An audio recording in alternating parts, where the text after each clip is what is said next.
one of the more important things when you're trying to sort of customize the interface of Final Cut 10 is to look at how your timeline is displayed and how you display clips in the event library.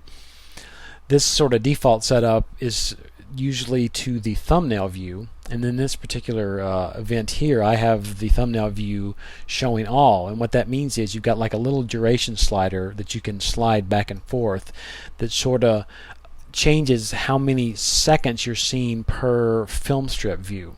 Like all the way to the left here we're seeing about a half second per tile, I guess you will. I'm not sure exactly what their terminology is here, but you can see as you slide that around, you'll show more or less of a particular clip at a time. Now these are short clips, so here in the 30-second mark, I'm seeing pretty much one tile or one film strip per clip.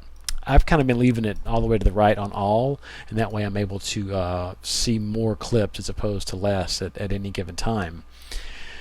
Now, if you want a more traditional Final Cut 7 view, you go over here and you click the Show Clips in List view, and that way you get just that, which is a list view of all of your clips. You can see it's very Final Cut 7-like, just like it was in a browser in Final Cut 7. You've got clips, you see the names, you've got little disclosure triangles, and you can see as you twirl those things down, then you see things like keywording, or you see if you've done background analysis on a particular clip, it'll give you the smart collections for those things listed.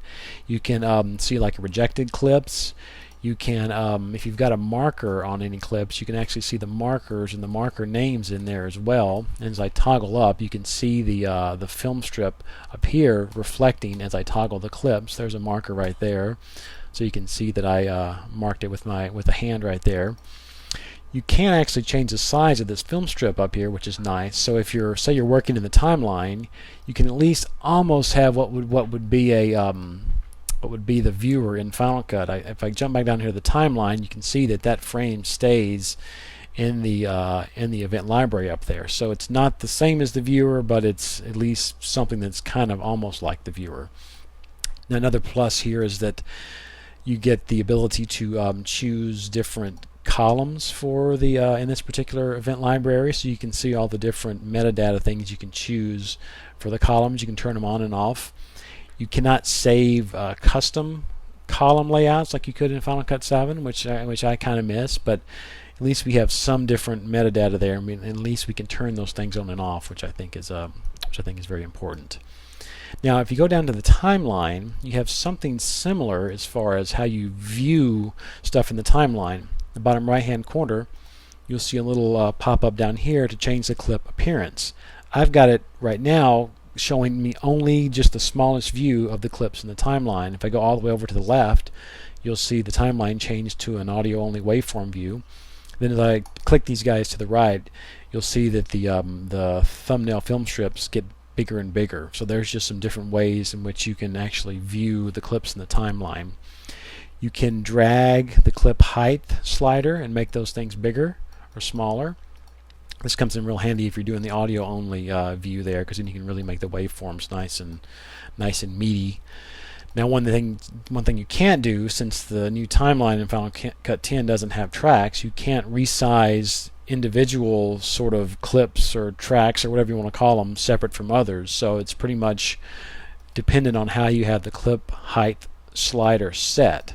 So if it's big, they're all big. If it's small, they're all small. Now I find I still sort of like to have the smallest view possible, especially doing some basic editing and basic storytelling stuff, because I don't care about anything other than just seeing exactly what clips and how they're set up in the timeline. You can also turn clip connections on and off, and clip connections are the new a new way of working in Final Cut 10, where you can connect clips to storylines and they stay connected throughout your edit.